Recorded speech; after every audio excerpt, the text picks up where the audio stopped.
ब्रह्मसु उपरिसस्तु ब्रह्म विद्यानां योगशास्त्रे श्रीकृष्णार्जुन संवादे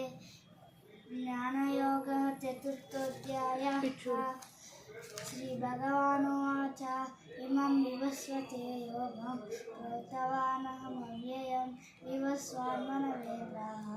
मनुरीक्ष्वाकवे ब्रवीत् एवं परम्परा पार्थम् इमं राजर्षयो विदुः सकालेनेह महदा योगो नष्टपरं तपः स एवायं मया तेन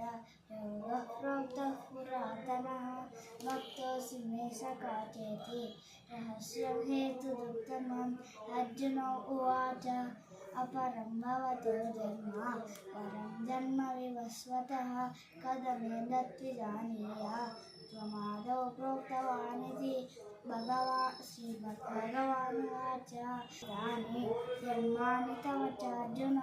तान्यहं वेद सर्वाणि न त्वं वेत्त परं तप अजोऽपि सन्नव्ययात्मा भूतानामीश्वरोऽपि सन् प्रकृतिं स्वामधिष्ठाय सम्भवामि मायया ये यदा यदा हि धर्मस्य ग्लानिर्भवति भारत अभ्युत्थानमवसाद्यं सम्भवामि सुजातुरहं प्रकृतिं स्वामधिष्ठाय विनाशामदुष्कृः